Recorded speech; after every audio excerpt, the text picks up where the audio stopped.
We are just humbled to be here in your presence. Father, we're also grateful because we know that we haven't done anything to win the right to be in your presence. And Father, you've given us so much wisdom, so much guidance, so many examples. You've really just given us everything that we need to be able to live in your presence, not just feel like we're stepping into it once a week.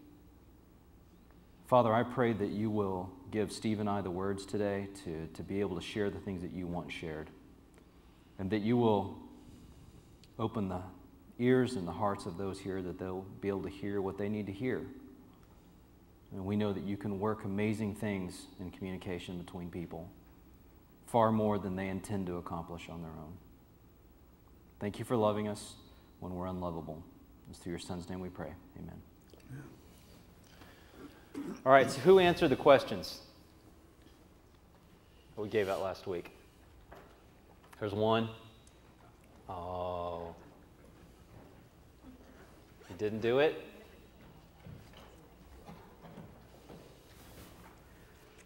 Thank you, sir. Teacher's pet. Yeah. You get an A, man. No, thanks, Jeremy. I got mine. Appreciate it. All right.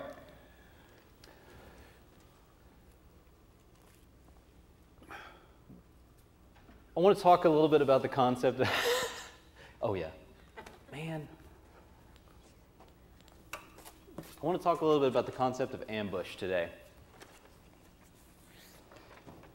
One of the reasons why I asked you those questions, and I wanted you to be able to talk about, or be able to look at what it is that you might be dealing with, what it is that might be important to you, is so that we start understanding where ambushes might come from.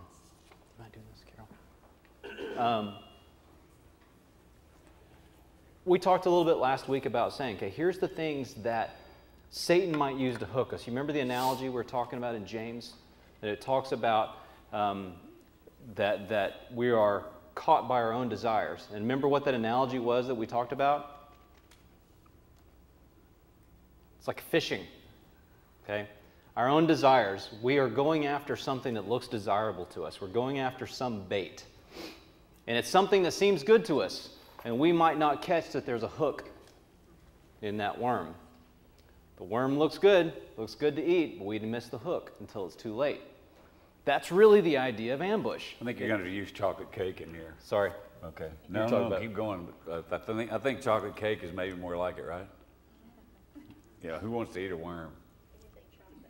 Have I told you about Leanna's chocolate cake? It might be the best chocolate cake ever. Chandler, do you agree? Yeah. All right. And it actually gets better over the couple of days, you know. This chocolate all saturates together. It's really unbelievable. I love that chocolate cake, and it is not good for me in any way. The amount of sugar and caffeine in it just really can kind of hurt you. After you eat a piece, you start talking like this real fast, you know? Oh, yeah. I shared some with Steve. So that chocolate cake is bait to me. When it's sitting there in the house, we have to make it go away, okay? We have to give it away because we'll eat the whole thing. And I'll find myself going by and going, I know that chocolate cake is under there, and you just kind of walk by it. And then later on, you think, I just want to smell the cake. Has anybody ever done that? So I lift the thing and I go, and then there's just a little bit of icing on the finger, and then there's just a little bitty sliver, right? Just a little sliver, which turns into a quarter of the cake, okay? It's the same principle, it really is. You just kind of keep going by and you go, I'm not going to eat it, I'm just going to smell it, right? It's the same principle, right? Where you just kind of get pulled in by something that is really appealing to you. Thank you for the chocolate cake analogy. Oh, yeah, it works, man. It just so, works.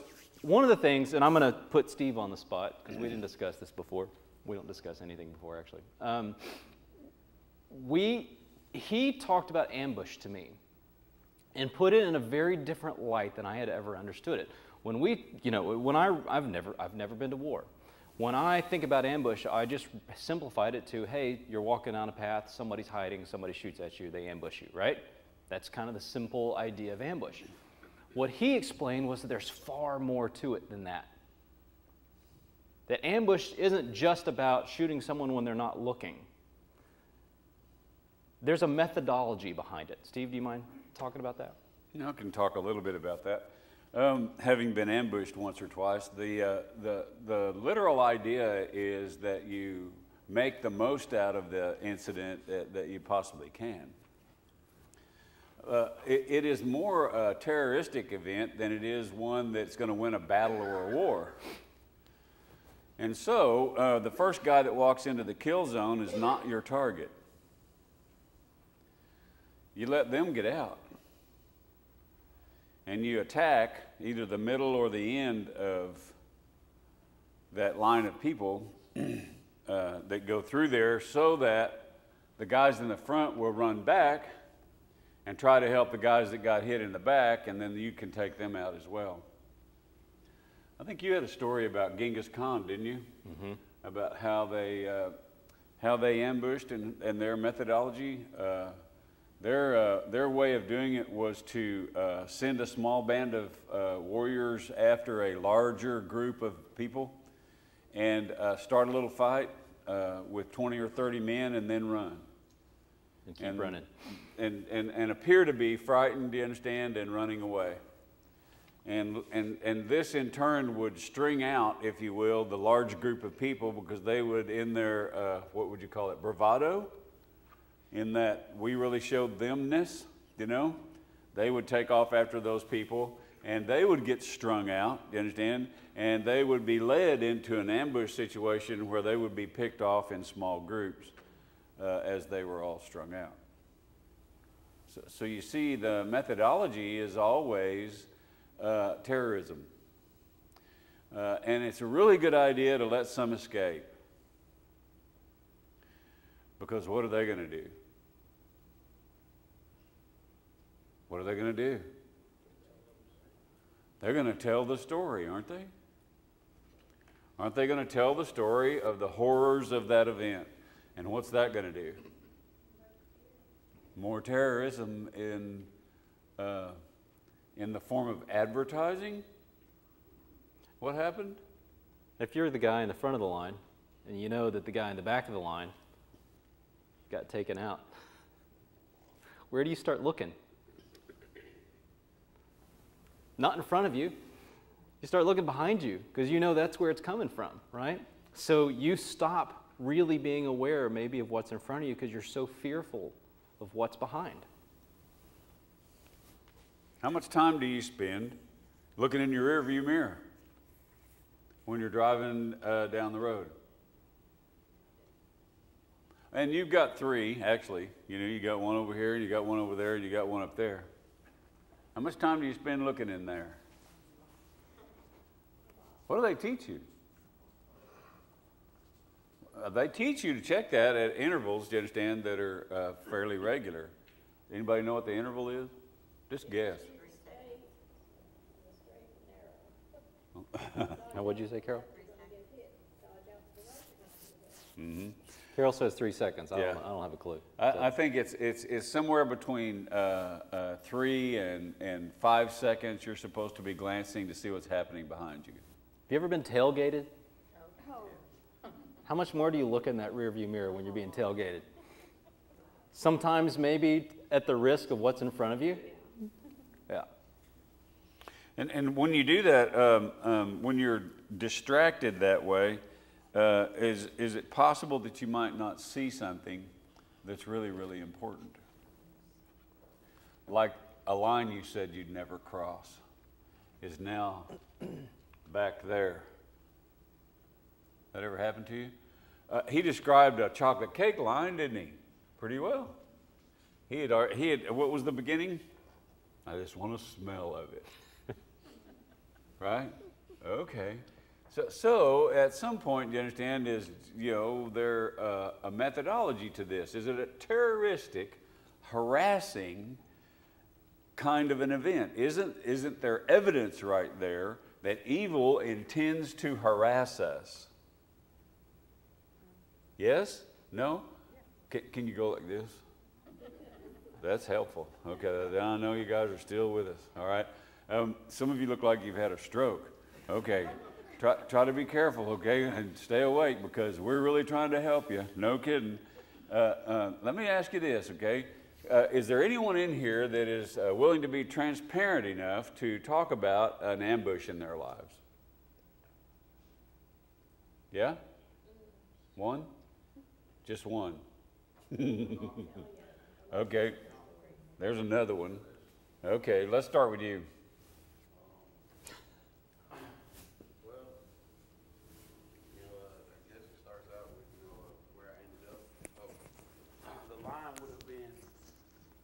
The line would have been, I'll never put my kids in the position that my mother or father did to me or something. And it's funny you say it because that was the line. And when I woke up, I was way past that line with drugs, alcohol, and looking back and going, wow, I did more than my parents did to me. I've actually physically endangered them. Okay. You know? So, okay. But it's funny you say that because sometimes with the ambush will be alcohol or drugs. All right. That was the ambush. Okay. And you think, oh, I'm not going to get so far into it, I'm doing it every day. Or, Okay. You know, you're past that line all of a sudden and you look back and there's not a line. You're like, where's the line? Right. You know, so Right. ambushes can completely blind you. Okay. So there's some situational awareness problems. Is that what you're saying? Okay. What did you want to say something? Yeah. Can you keep it really short? Yes. And I don't need it. I'm a pretty loud person. I have a lot of volume. Go ahead. Okay.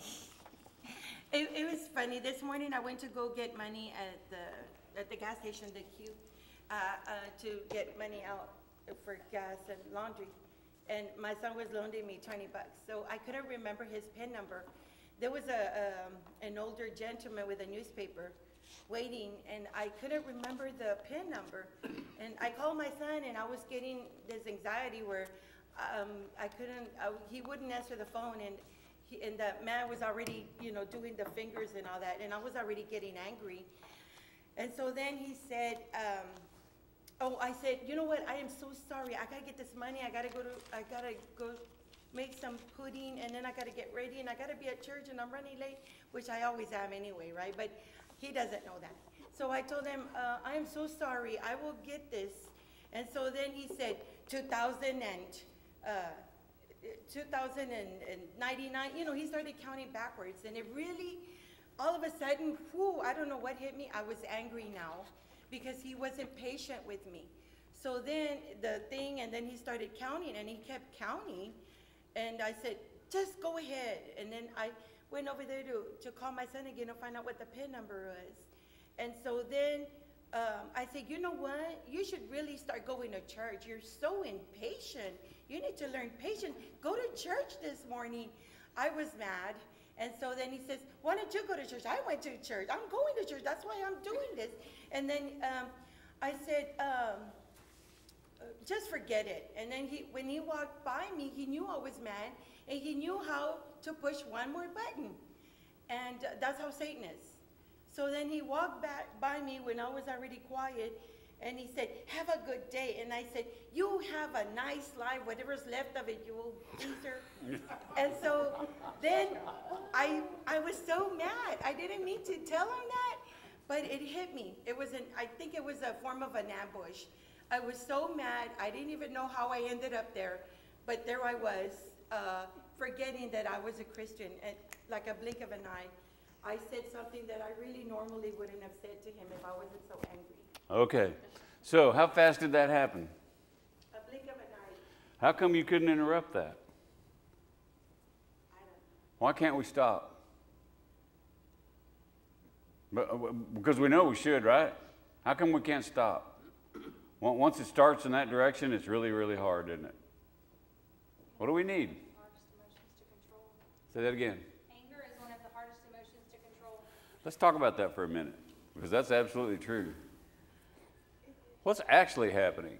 Because anger is not the first thing that you were feeling. What is it that Satan loves to make us feel? It's his favorite thing. Say it again. That's close, man. Really, really close. Powerlessness. How many of you ever got held down and tickled as a child? How did you like that? Okay, that's probably the first place we ever run on to feeling really powerless. He wants us to instantly feel powerless. Why? Because it's not but just the blink of an eye, do you understand, to what's the next thing. Makes us mad, doesn't it? Little kids get mad when you hold them down and tickle them too long, don't they? Don't they even start crying, you know? Like, what's wrong? We're just playing. No, it's not feeling like play. And so the anger, do you understand, will turn, you know, into some pretty bad situations pretty fast. So what are we looking at trying to outrun right there? Well, how fast does thought take place? Really, literally. Do you know? Speed of light. How fast is that? I don't know, do you? 300,000 kilometers per second. I knew there was somebody. I knew there was somebody in here that knew that. So how are you going to outrun something like that? Isn't it better, wouldn't it be better, do you understand, to be training for that moment than to have it ambush you? So, what kind of training are we talking about? That's what this class is about. This is about prevention, do you understand, of the harassment and ambushes. This is about preparation and training so that you might have a jump on a situation like that, so you might actually see it coming. Now then, I can tell you this about Norma because she just admitted it. She's late to almost everything. And she's working on it hard. She is. She really is. She works hard to try to get here. I don't know what's going on in her mind all the time that she's not successful and late, you understand?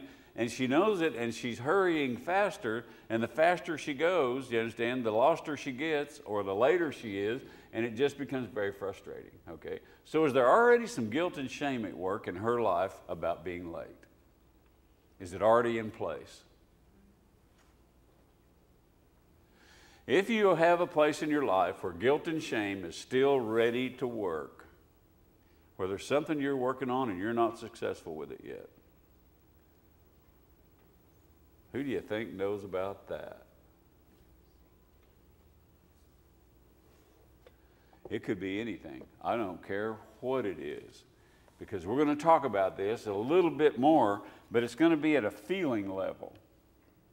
How does it feel to be dissatisfied with you?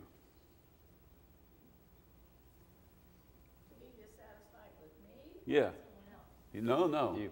You. To be dissatisfied with me. Mm-hmm.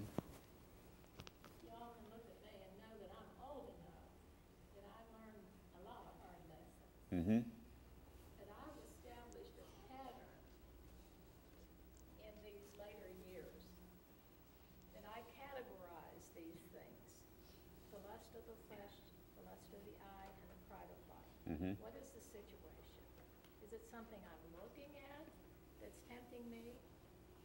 It's something that's lust of the flesh, like the food, or another temptation, whatever. One of his senses got him. And the Which one was it? life. One of his senses got him. Which one was it? What is the most dangerous sense that we have as human beings? Lusting after chocolate. Sense. Eyes, Eyes, smell. smell. Your nose will get you in more trouble than anything else. Did you notice that? Yes, ma'am. You have none? Then you must be absolutely perfect.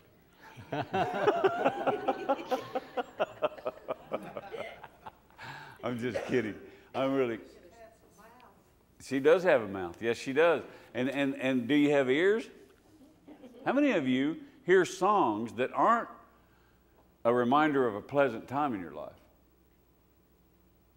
Do you like leave the farm right then? Bang, you're gone. You're not even at home anymore. And what's happening? You have just started visiting a place. Do you understand? You have left the present. Now you're in the past. Wow. What does that do to your situational awareness of right now and what's going on around you? Now you're distracted. How easily distracted are we? Very. What is your worst distraction? My children.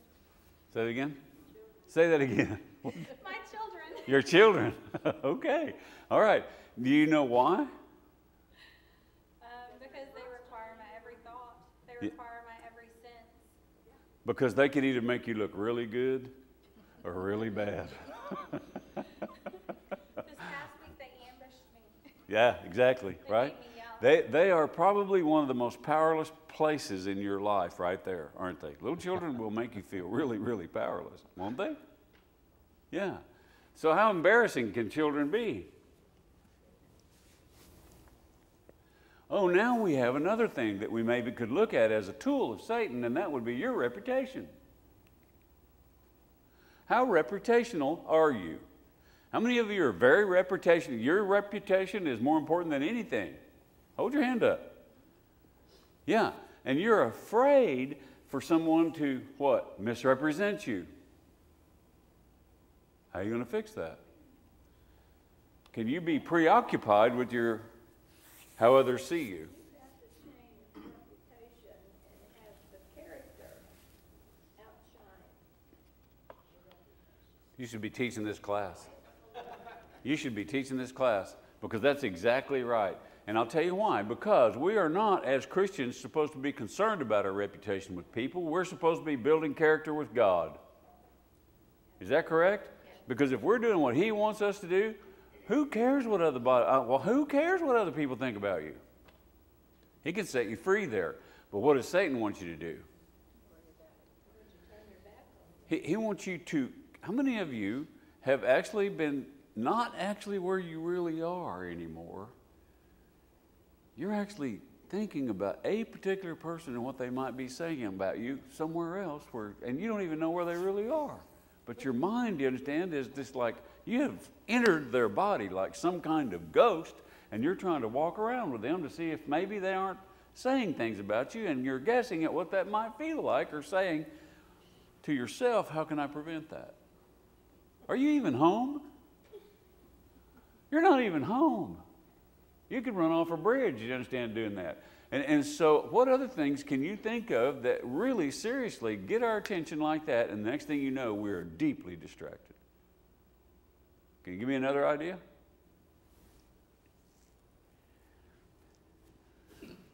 I'm going to ask David a question because I know y'all won't answer me.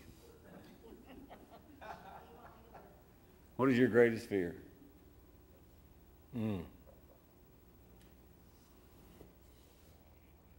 Looking bad.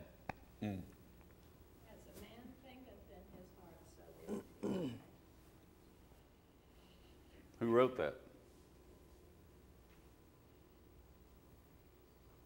I didn't hear what she said. She said, as a man thinketh in his heart, so is he. What's that from? That's from believing something, do you understand, and thinking about it all the time, and then that creates how you feel about it, and that creates how you act. You follow that trail of crumbs? Okay. So, what is your greatest fear? Failure?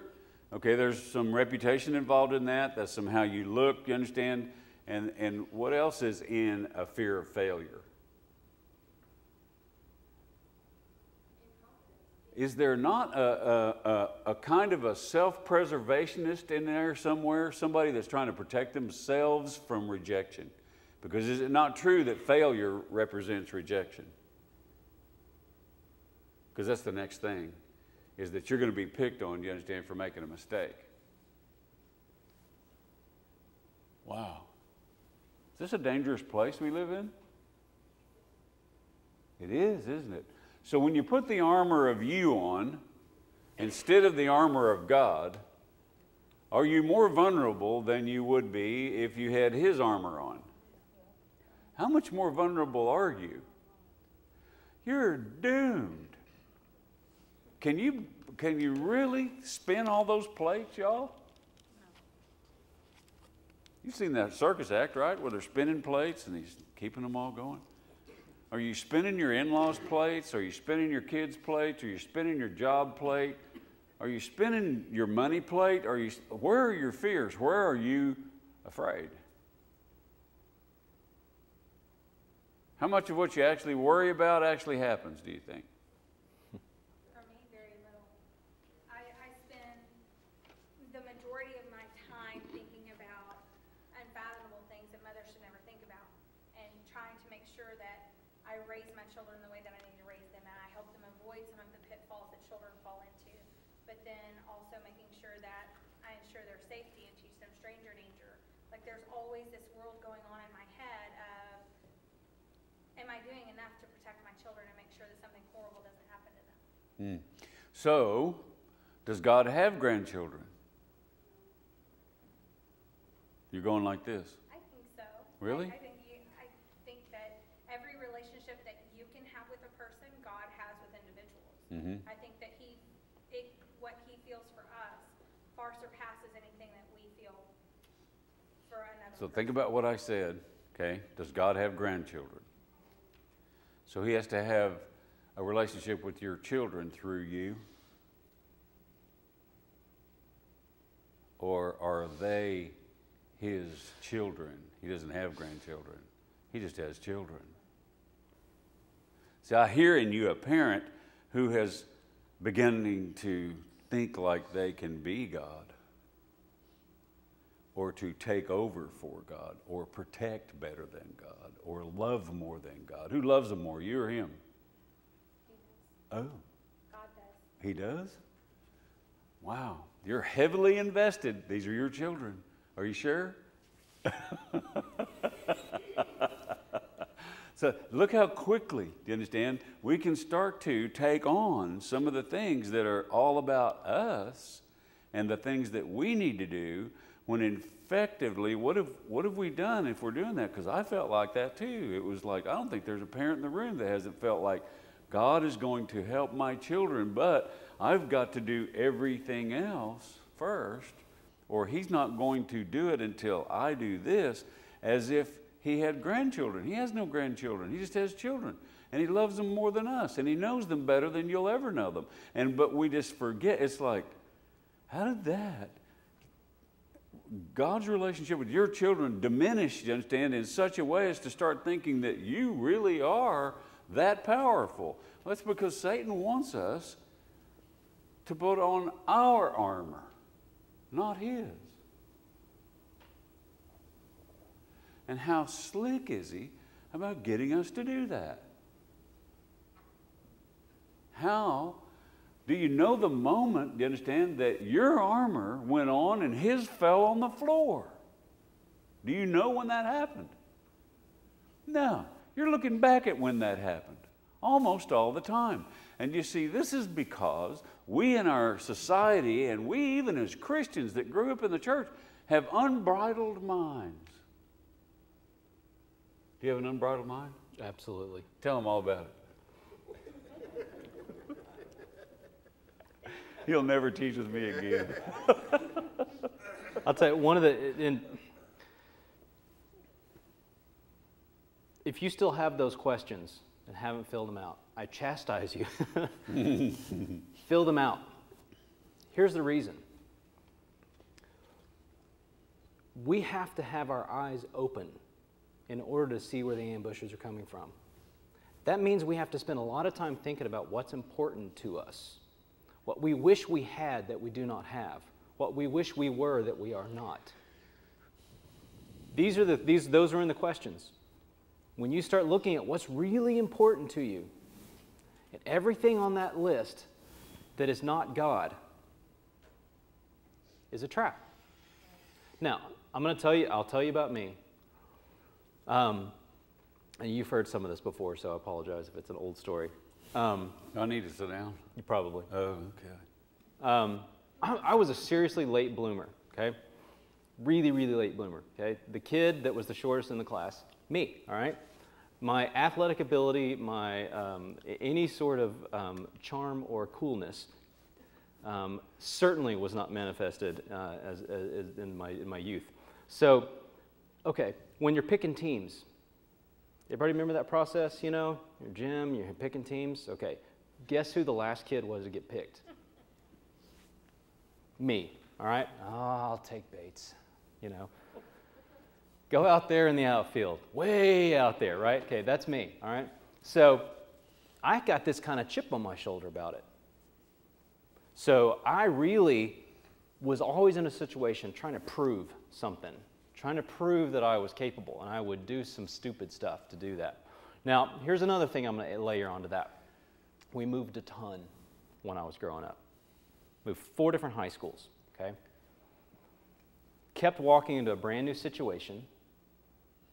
How do you stand out? Man, I started doing some stupid stuff to stand out. That became really important to me, to stand out. Became really important to me that people would look at me and be the guy that they were going to pick on their team and be somebody that you would look at and go, oh, hey, who's this guy? Because it really feels bad to be a nobody. Okay? Sounds like kid life, right? This stuff just goes on, all right? Now, I'll tell you later on in my life, there's an ambush that I never saw coming. One, I thought I was a lazy kid until I got a job. And then I started wondering if I was doing okay, if I was going to be picked to have a better job. I wanted to stand out because I didn't want to be a nobody. And this started affecting the way I lived my life at work, and work became far more important to me than work. It was no longer to pay the bills, no longer to take care of my family. It was my identity.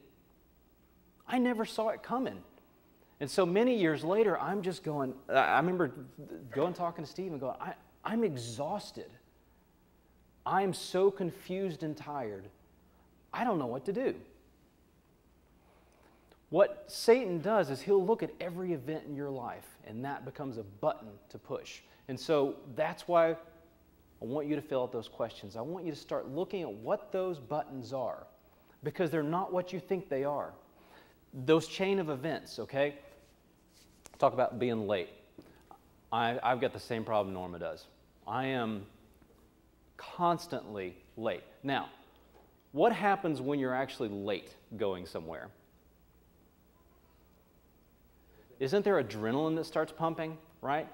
And you start playing the scenarios. You start thinking, oh man, I'm gonna show up late to work, and the boss is gonna be standing at the door, right? And I'm gonna walk in, and he's gonna go, right? You start playing those scenarios, or you're late for a meeting, and what are people gonna think, okay? And what happens to your right foot?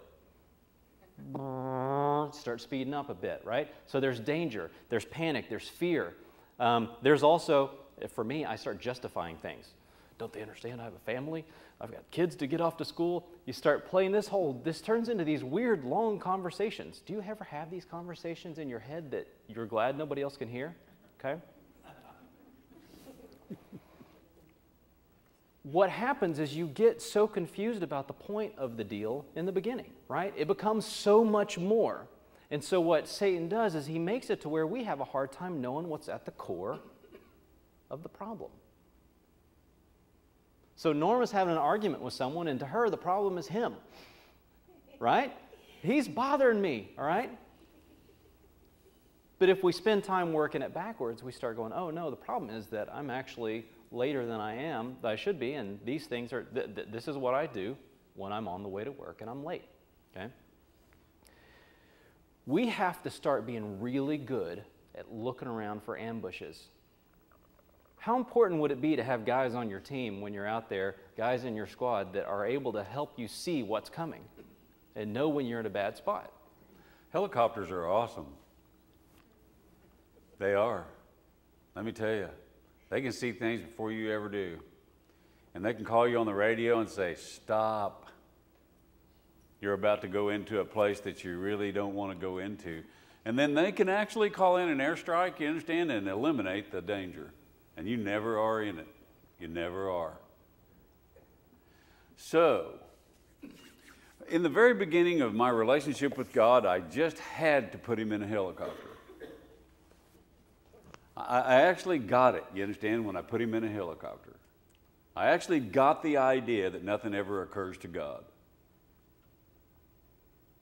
He always knows my exact situation.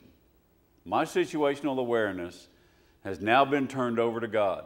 Now God, do you understand, is my commander. Now God is in the helicopter. Now God is running interference for me. When I put the armor of God on, it's no joke.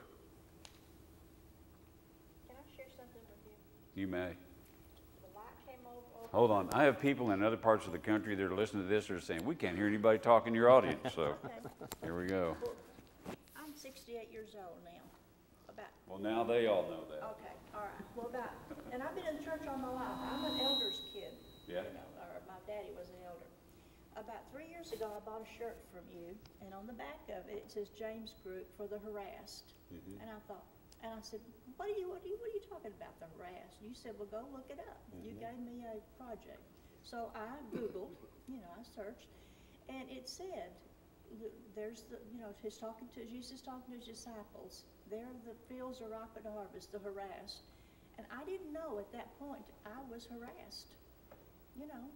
Having raised and been a Christian all my life and everything, but then I got to thinking back in my mind, oh yeah, that's when that happened, and that's when that happened. So it happens to all of us.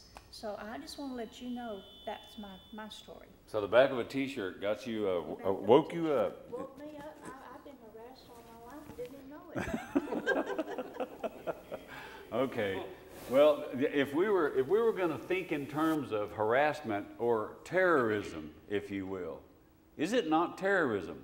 Is it not an advantage for evil here on the planet to keep our levels of fear and anxiety as high as he possibly can? Why would that be an advantage to him? To keep us from doing God's work.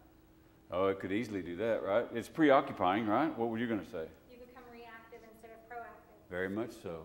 Yeah, what happens if you're constantly looking behind you to worrying about what's going to happen to you because you knew what happened to somebody else? Smack into a wall. Uh-huh. Yeah, exactly. Yeah. Yeah. How much confusion do you think Satan tries to throw at us every day?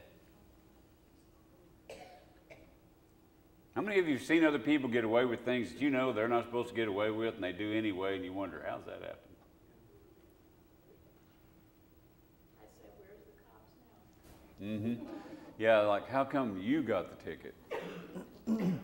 When there are other people driving just as fast all around you, Interestingly enough, one of the things that we are getting really, really bad about is fairness. What is your definition of fair? My way. Huh? My way. Your way? Okay. If you talk to some young folks, and I got a chance to talk to our youth group the other night, and Carol and I got real transparent with them. We told them everything in the world that was ever wrong with us. From drug addiction and alcoholism to relationships that didn't work to parents who had alcohol problems and we didn't know what to do as kids. We just told them all the things, do you understand, that we are not anymore. You could hear a pin drop in there. And I wanted to walk away from that knowing that they understand and know that I'm not perfect. Only he is. And if they start thinking that they're unique, Paul thought he was unique. Do you know how? Paul thought he was what? The chief sinner of all sinners. Did he claim that? I think he did. That's known as terminal uniqueness. I say terminal because that will kill you, spiritually and physically. It is literally a source, do you understand? That kind of thinking is a source for more anxiety than you can physically or spiritually withstand. How much anxiety do you think you can take before you start thinking about, man, this has got to stop? And you start thinking desperate things and desperate ways to get it to stop, and none of them have anything to do with God. So when you start thinking, golly, you know what? Suicide starts to look good because it kills the pain. And you don't even think about what the collateral damage of all that might be. And so, what is the goal, do you understand, for Satan here in his harassment is to increase our levels of anxiety to the point where we actually start to take on the cure ourselves, thinking we are going to think of one that's better than what he has to offer. How dangerous do you suppose that is? I want to talk about culture a minute. Sorry, go ahead, Ian. I just wanted to relate to that. Many of us know what a childhood game, tug of war, pulling on both ends of the rope. And eventually, you get so weak or you get so tickled that you fall down. And so the other end wins. But the message in all of that and growing up was, you pick yourself up and you start over. Yeah, and you know, the whole point of what I just said was this, is that how valuable is our transparency? Yes. How much do we need to talk about where we, without God, failed? Or should we present our level of perfection, do you understand, that we never actually achieved? There's times when you let go and you let God. You've got to Yeah. keep your mind. Yeah, but you know what? I've done that. I have. And he started to do what he does, you know, and then I went, oh, okay, I got it now. Thank you very much. Thanks for the jump start. Yep. My mind was gone. One Okay. thing that a lot of people don't understand about depression is that it's a very secretive thing. Oh, very. That we try to wear that mask of nobody can know what I'm thinking, because that means that I'm more of a failure and I don't want anybody to know Yeah. what a failure I am. And so a lot of people never open up. Even for me with Kenneth, still on a daily basis, when I'm having a hard time, I have to make myself open up to him and be transparent, because with him and through God, that's the only way that I can get through hard times. It is. But with depression, it's your program. Satan has made it that way, where you don't seek help. Right. The last thing you want to do is to stay isolated with your problem and continue to stuff those things. That's like holding a soccer ball underwater. Sooner or later, the soccer ball is going to win, you know? But I started to ask about what your definition of fair is. And if it is this, then you probably have the definition of fair that a lot of young people have, and that's that I want what everybody else has got. What do you suppose his is? Fair is not the same. I get what I need, not what everybody else has. Because I have thought I needed something somebody else had, and I worked real hard and got it, and it was empty. And it didn't work. And it was more harmful because it distracted me that much longer and that much further and led me into places, you understand, I said I'd never go. So if you want fair, the world is going to talk to you about fairness. It will. It will talk to you about fairness. Aren't there some lawyers on TV that said they'll take care of you? Aren't they yelling at you about, I will get what you got coming? Isn't that tempting? What you deserve. Oh, what a nice word. What you deserve. Wow, does anybody want justice or mercy in here? Which one? Mercy. Oh, man.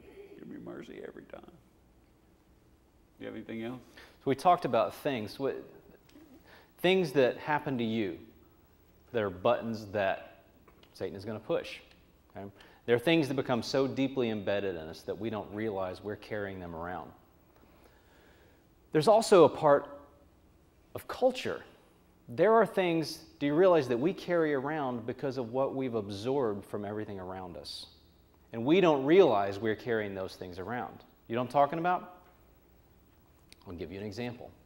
Bruce Garner gave me, when he found out I liked history, he gave me a history book about the Alamo. If you want to read a book that's about all the, exciting stuff going on, this is not the book for you. This is about researching documentation to understand what really happened, okay? Now, this book is about how racism was part of the whole thing with the Texas Revolution, right? One of the things he starts off with in the book, he starts talking about how he grew up in the 50s and how he really did not like the idea of racism. And he pretty quickly, as a youngster, started realizing he didn't like this, he didn't want to be part of it, and he professed himself to be, all about equality. Okay? Until he ran into the first African-American person, and he panicked. He didn't know how to treat that person, how to interact with that person. He had this idea of what he wanted to be, but the reality was he had absorbed that racism that was all around him. It had become a part of him, and he didn't even know it until he came face to face with it, and there it was, and he was like, I feel the same way too. And then he had to figure out what to do about that. And it talks about how he had to get through this process to really understand. He had to basically put himself in a situation where he could get through that and not be affected by everything that he had absorbed around him. How much do you think we're absorbing every day that we have no clue we're absorbing? We are coming in contact with people, places, shows. We hear things on the radio. We're around things that we just absorb. And we don't even know we're absorbing it. And that becomes another trap that Satan can use, because we don't really realize that these things have become part of our lives. Just as I didn't realize that not getting picked in sports was something that actually affects me later on. I know you think it's funny. It's real. These things stick with us. And a lot of times what you have to do is you have to track back to figure out where those things come from so that you can start changing things, allowing God to change things so that you can become different. Now, the reason why we're talking about all this stuff is because we have to start being aware of reality. The reality of who we are, the reality of where we are, the reality of what makes us tick, the reality of the things that motivate us, so that we can start understanding the reality of where the ambush is coming from. I want you to flip over to Ephesians chapter 4.